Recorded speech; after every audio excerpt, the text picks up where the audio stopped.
Ujjwal Bharat news daily bulletin 9 AM में आपका स्वागत है। नमस्कार, उज्जवल भारत न्यूज़ के डेली बुलेटिन 9 AM में आप सभी का स्वागत है। पहले समाचार साबरकांठा से। प्रांतिज में बिछाई गई नई जल लाइन पानी आने से पहले ही टूट गई। थोड़ी सीजमीन खुदाई के आलस्य में ठेकेदार ने सड़क पर बिछा दिया पाइप। 4 बेड तक के निवासियों को पानी की आपूर्ति नहीं मिलेगी। ठेकेदार की लापरवाही आई सामने। कम गुणवत्ता वाले पीवीसी पाइप बेड की चर्चा ने जोर पकड़ा है। क्षेत्र में 97 किलोमीटर के अंदर नई पाइपलाइन बिछाई जा रही है। 4 करोड़ 42 लाख की लागत से नई बिछाई जाएगी वाटर पाइपलाइन। प्रांतिज में ठेकेदार द्वारा बिछाई गई पीवीसी पाइपलाइन पर कई सवाल उठाए जा रहे हैं। साबरकांठा जिले के प्रांतिज में नई बिछाई गई पानी की लाइन में पानी आने से पहले ही लाइन टूटती हुई नजर आ रही है और प्रांतिज नगरपालिका द्वारा बिछाई गई पाइप की निष्पक्ष जांच की मांग उठाई गई है और तुरंत कार्रवाई करने की मांग भी की जा रही है। सरकार के Atal mission for reservation and urban transmission के माध्यम से प्रांतिज नगर में 4 करोड़ 42 लाख की लागत से 97 किलोमीटर की दूरी में 6 किलो की डीवाई पाइप और पीवीसी पाइप बिछाने का काम चल रहा है।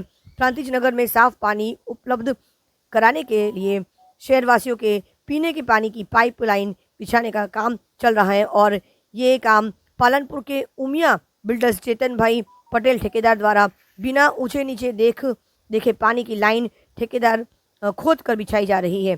प्रांतिज अप्रोच रोड के सामने माटूचा सोसाइटी में के सामने एसटी डिपो के पास बिछाई गई पाइपलाइन के दौरान ठेकेदार ने मजबूरन सड़क के किनारे थोड़ी सी दूर खुदाई करवाकर पाइप को लगा गया और बेड से उसे जोड़ दिया गया और सड़क पर पीवीसी पाइप रैम रखा गया।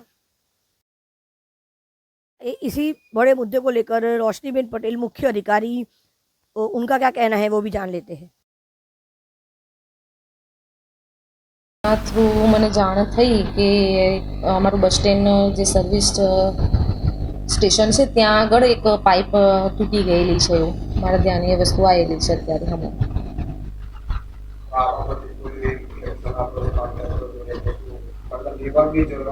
હા એટલે આ વસ્તુ હાલ મારા ધ્યાને મૂકી છે એટલે અમે હવે કોન્ટ્રાક્ટરને કાલે બોલાવ્યા છે. અમારી અહીંયા વહીવટદાર સાહેબ છે એમના રૂબરૂમાં અને કઈ કઈ જગ્યાએ પ્રશ્ન છે એનો સોલ્યુશન લાવવાનો અમે પ્રયત્ન કરીશું.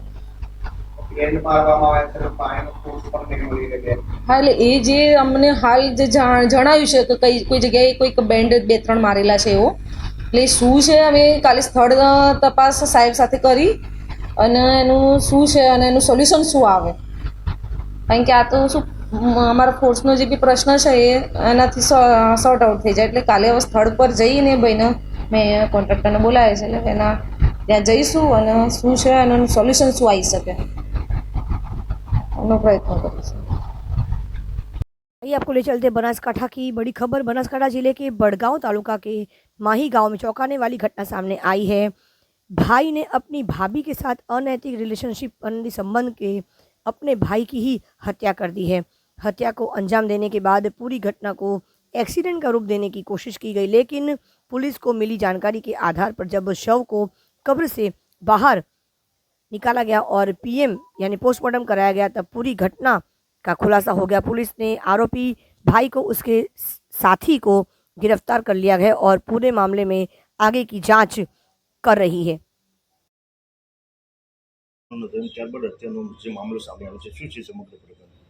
છાપી પોલીસ સ્ટેશનના માહી ગામ ખાતે તારીખ 24/6/2024ના રોજ એક એક્સિડન્ટ થાય છે અને ત્યારબાદ એની અંદર મરણ જનાર જે છે નિઝામુદ્દીન નાંદોલિયા જે છે, પરંતુ પરિવાર દ્વારા આ એક્સિડન્ટ છે તેની કોઈ બાબતની જાણ પોલીસ સ્ટેશનને કરવામાં આવતી નથી અને ત્યારબાદ જે છે એ ડેડ બોડીને દફનાવી દેવામાં આવે છે અને ત્યારબાદ જે છે એ પરિવાર દ્વારા જ આ કેસને ક્લોઝ કરી દેવામાં આવે છે. પરંતુ આ બાબતની જાણ જે છે એ ધીરે ધીરે પોલીસને જાણ થતાં અને ગ્રામજનોએ બી આવી અને રજૂઆત કરતાં તારીખ 20/7/2024ના રોજ છાપી પોલીસ સ્ટેશન દ્વારા એડી આની અંદર દાખલ કરવામાં આવે છે અને ત્યારબાદ એક્ઝિક્યુટિવ મેજિસ્ટ્રેટની હાજરીમાં જે જગ્યાએ દફનવિધિ થઈ હોય છે ત્યાં એ ડેડ બોડીને કાઢવામાં આવે છે અને ત્યારબાદ બોડીનું એક FSL PM કરાવવામાં આવે છે અને FSL PMમાં જે પુરાવા મળી આવે છે તેના આધારે પોલીસ દ્વારા જે છે આની અંદર મર્ડર દાખલ કરવામાં આવે છે ત્યારબાદ એસઓજીની ટીમની અંદર બી 2-3 અલગ અલગ ટીમો પાડી અને કન્ટિન્યુઅસ આની અંદર હ્યુમન સોર્સિસથી અને ત્યારબાદ ટેકનિકલ સોર્સિસ સાયબર દ્વારા બી ઊંડાણપૂર્વકની તપાસ કરવામાં આવે છે, જેની અંદર લોકલ પોલીસ બી ખૂબ ઊંડાણપૂર્વકની કામગીરી કરે છે. અને ત્યારબાદ આ આખો બનાવ જે છે એ કોઈ એક્સિડન્ટ નહીં પરંતુ એક મર્ડરનો હતો. ત્યારબાદ એ બાબતો ખુલ્લી પડે છે. આ મર્ડરની બાબતમાં જો આપને જાણ કરવામાં આવે તો જે મરણ જનાર છે નિઝામુદ્દીન, તેમના જ સગા ભાઈ એટલે કે અલ્તાફભાઈ હનીફભાઈ નાંદોલિયા અને તેમના 2 ભાગિયા એટલે કે સલમાન બલોચ અને રહીમ બલોચ દ્વારા આ હત્યા કરવામાં આવી હતી. હત્યાનું જે કારણ અને જે મોટિવ છે એ જે અલ્તાફ હનીફભાઈ નાંદોલિયા છે તે તેમના ભાભી સાથે અનૈતિક સંબંધો છે, જેની જાણ પરિવારને અને ઘણા બધા લોકોને થતાં અવારનવાર ઝઘડાઓ થતા હોય, જેથી કરીને કાંટો કાઢી નાખવા માટે તેઓ દ્વારા આ હત્યાને અંજામ આપવામાં આવેલો હતો. આ હત્યાને વધીને કંઈ થાય તો આ હત્યાને માત્ર એક એક્સિડન્ટની અંદર ખપાવવા માટે તે લોકો દ્વારા એક ભારે ટ્રેક્ટર બી લઈ આવવામાં આવે છે અને ટ્રેક્ટર દ્વારા પણ એની અંદર એક્સિડન્ટ કરાવવામાં આવે છે. પરંતુ પોલીસ દ્વારા સમગ્ર ઘટનાની તપાસની અંદર ઘણા બધા સાંયોગિક પુરાવાઓ, તમામ સીસીટીવીના ફૂટેજો, તમામ લોકોની હાજરીઓ તથા જે અમે FSL પોસ્ટમોર્ટમ કરાવેલું છે તેનો રિપોર્ટ અને ત્યારબાદ બીજા બધા પુરાવાઓને લઈ અને પોલીસે ખૂબ મજબૂત રીતે આની તપાસ કરી અને હાલની અંદર તમામ 3 આરોપીને પકડી પાડવામાં આવ્યા છે અને તેના માટેના જે બી અમારા લોકોને FSLમાં બીજા પુરાવા મોકલવાના છે તેની બી કાર્યવાહી હાલમાં ચાલુ છે. आइए आपको ले चलते गिर सोमनाथ जिले के सूत्रापाड़ा तालुका भारतीय रेड क्रॉस शाखा द्वारा भारतीय रेड क्रॉस सोसाइटी के सहयोग से सूत्रपाड़ा नगर पालिका के सफाई कर्मियों और कर्मचारियों को किट वितरित किया गया. आज भारतीय रेड क्रॉस सोसाइटी के सहयोग से सूत्रपाड़ा नगर पालिका के मुख्य अधिकारी चेतन भाई बी डूडिया और गिर भाजपा पार्टी के महासचिव दिलीप भाई बराड़ की अध्यक्षता में सूत्रपाड़ा नगर पालिका की सभी सफाई कर्मियों और कर्मचारियों को किट वितरित किया गया. सूत्रपाड़ा तालुका के भारतीय रेड क्रॉस शाखा अध्यक्ष अजय भाई बराड़ द्वारा सोमनाथ जिले के इस अवसर पर गिर सोमनाथ जिले के भाजपा पार्टी के महासचिव दिलीप भाई बराड़, सूत्रपाड़ा नगर पालिका के मुख्य अधिकारी चेतन भाई बी डूडिया और वेरावल नगर पालिका के प्रमुख प्रतिनिधि जयदेव भाई, निर्माण समिति अध्यक्ष अंकुर भाई वेरावल, नगर पालिका के मुख्य प्रतिनिधि जयदेव भाई, निर्माण समिति अध्यक्ष अंकुर भाई, सूत्रपाड़ा नगर पालिका के अध्यक्ष मोहन सिंह बराड़ और उपाध्यक्ष नरेश भाई कमालिया, चेयरमैन कैलाश भाई, रमेश भाई वधानगर, सूत्रपाड़ा नगर के पूर्व उप सभापति पालिका जयसिंह भाई कमालिया और सभी सदस्य और नेता बड़ी संख्या में उपस्थित रहे थे. कहते हैं cleanliness is next to godliness. जितनी हम सफाई करेंगे उतने ही हम ईश्वर के करीब पहुंचेंगे. तो इसीलिए इन सभी का, उन व्यक्तियों का जो हमारे समाज को साफ सुथरा रखता है, उनका ख्याल रखना और उनको सम्मानित करना बेहद ज़रूरी है. इसीलिए इन सभी लोगों का रेड क्रॉस सोसाइटी द्वारा और भाजपा के टीम के द्वारा गिर सोमनाथ में बहुत ही खूबसूरत कार्यक्रम किया गया और उनका ख्याल रखते हुए उनको किट वितरित किया गया. દિલીપભાઈ બારડ, મહામંત્રી ગીર સોમનાથ જિલ્લા ભારતીય જનતા પાર્ટી. શું હતો આજનો કાર્યક્રમ? આજનો કાર્યક્રમ જે સૂત્રાપાડા નગરપાલિકાની જે પાયાની જે અમારી ધરોહર છે, જેને કારણે આજે ગામમાં સફાઈનું આવા ચોમાસામાં કામ થઈ રહ્યું છે, એવા સફાઈ કામદારોને આ વરસાદના કામમાં બિરદાવવા માટે અને તેમને મદદરૂપ થવા માટે રેડ ક્રોસ સોસાયટીના ચેરમેન અજયભાઈ બારડ દ્વારા દરેક જે સફાઈ કર્મચારી છે અને સમગ્ર સૂત્રાપાડા નગરપાલિકાનો જે સ્ટાફ છે તેમની કામગીરીને બિરદાવવા માટે આજે એક જે ડાઇનિંગ કીટનું જે વિતરણ રેડ ક્રોસ સોસાયટી દ્વારા કરવામાં આવ્યું છે અને દરેક સ્ટાફ 113 જણાનો સ્ટાફ છે, દરેકને આ કીટ આપવામાં આવી છે. आइए आपको ले चलते हैं गिर सोमनाथ सूत्रपाड़ा के बारूला गांव की झील की मिट्टी का घोटाला जहां पर सामने आया है. जिला कलेक्टर श्री दिग्विजय सिंह जाडेजा जी ने सख्त जांच के आदेश दिए हैं. खतरनाक स्थिति में तब्दील हो चुकी है झील की मरम्मत का काम युद्ध स्तर पर शुरू हो गया है. तंत्र ने क्रिया मोड पर आई है. क्षतिग्रस्त तटबंध की मरम्मत के लिए युद्ध स्तर पर अभियान. राजनीतिक रसूख वाले NHI के एक ठेकेदार ने नियम विरुद्ध मिट्टी उठा ली है. हजारों टन की मिट्टी हटाने से झील के तटबंध क्षतिग्रस्त हो गए हैं.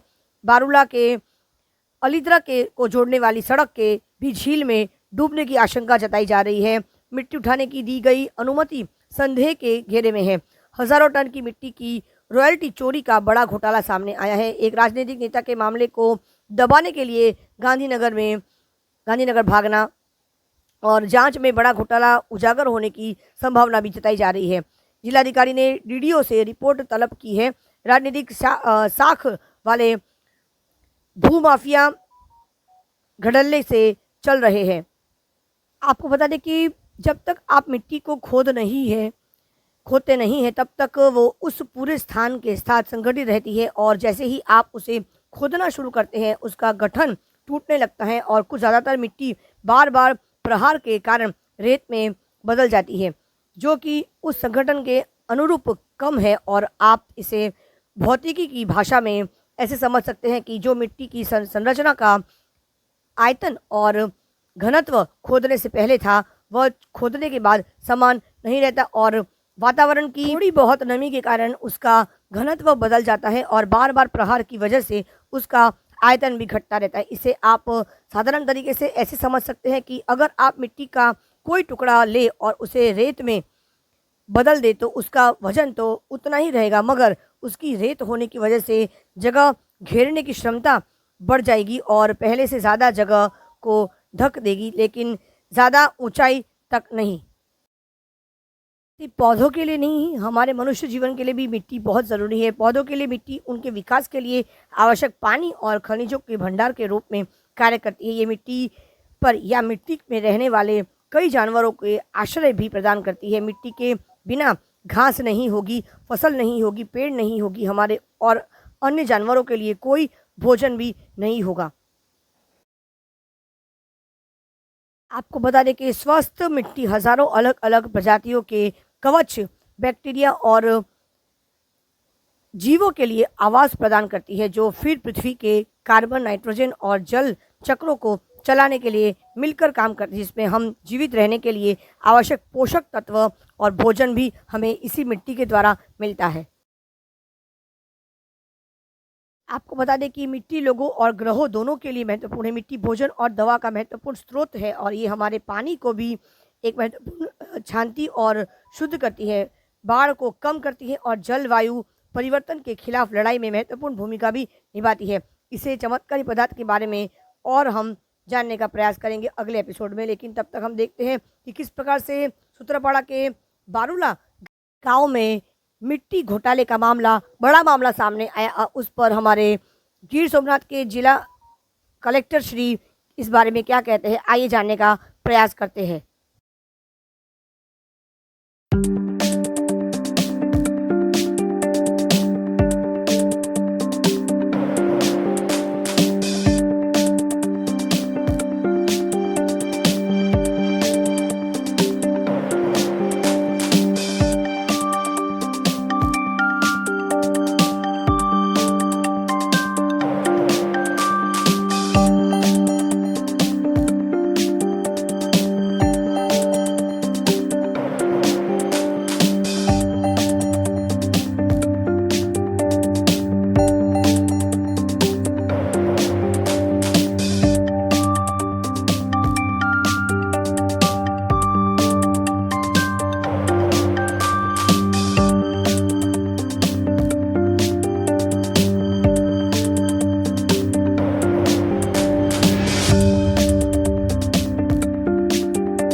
સર, શું કહેશો? સૂત્રાપાડા તાલુકાના બરુલા ગામે તળાવ ક્ષતિગ્રસ્ત થયું છે, મોટો ભય હતો.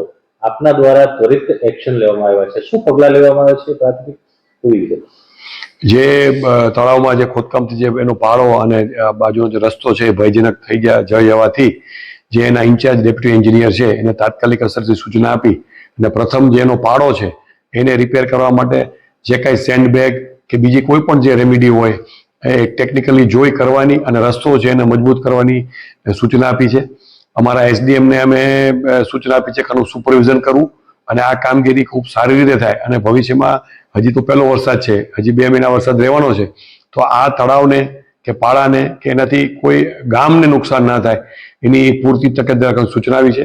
યુદ્ધના ધોરણે આ કામગીરી પૂરી કરી અને એનો અહેવાલ પણ લેવામાં આવશે. ત્યારબાદ જે કાંઈ પણ આમાં જે ક્ષતિઓ જે કાંઈ થઈ છે કે ભાઈ જે આપના માધ્યમથી ને બધાથી અમને એના મળે છે તો એની ઊંડી તપાસ કરી અને જે કાંઈ પણ પગલાં લેવાનું થાય એ માટે ડીડીઓશ્રીને જણાવવામાં આવશે.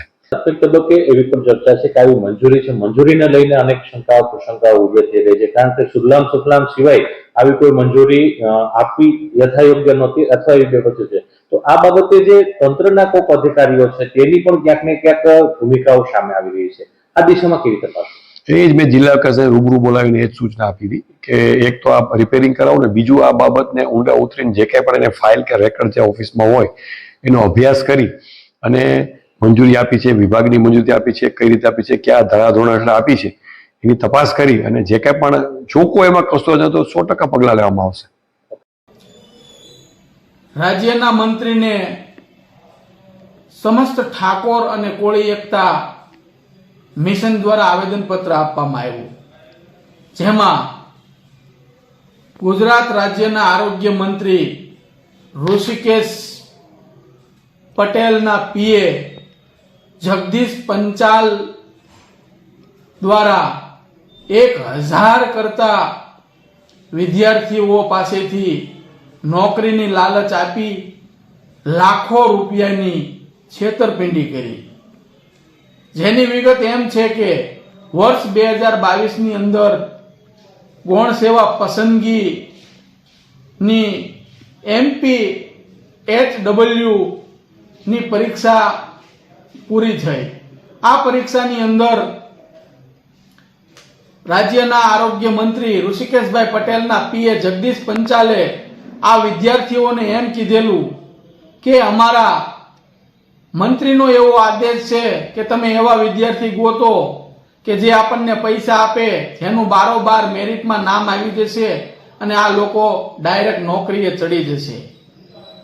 આ ઘટનાની અંદર જગદીશ પંચાલ, શિલ્પા દવે, ભરતભાઈ સોલંકી એમ 3 મળી આ 3 લાગતા વળગતા ઋષિકેશ પટેલના મંત્રી પદનો લાભ લઈ અને હજારો વિદ્યાર્થી પાસેથી 7-7 લાખ રૂપિયા નોકરીના લાલચે લઈ લીધા છે. આજે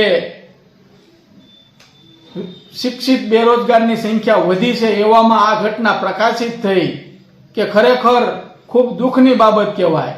તમામ મંત્રીઓને પણ તાકીદ કરવામાં આવે કે તમારી નીચે તમારા લાગતા વળગતા મળતિયાઓ, તમારા પીએ, તમારા નોકરિયાત વર્ગ તમારા નામે, સરકારના નામે, આ ભ્રષ્ટ ભાજપ સરકારના નામે આવા ઉઘરાણા કરે છે. તો સમસ્ત ઠાકોર કોળી એકતા મિશનની એક જ માંગણી છે કે આ જગદીશ પંચાલ, શિલ્પા દવે, ભરત સોલંકી ને યુદ્ધના ધોરણે કાયદા વ્યવસ્થાનું ભાન કરવામાં આવે અને તમામ વિદ્યાર્થીઓના લીધેલા પૈસા પરત આપવામાં આવે એવી અમારી ઉગ્ર માંગ છે. અને જો આવું કરવામાં ન આવે તો આગામી દિવસોની અંદર ગાંધીનગર મુકામે સચિવાલય ખાતે આરોગ્ય મંત્રીની ઓફિસ ખાતે ઉપવાસ ધરણાનો કાર્યક્રમ પણ કરવામાં આવશે.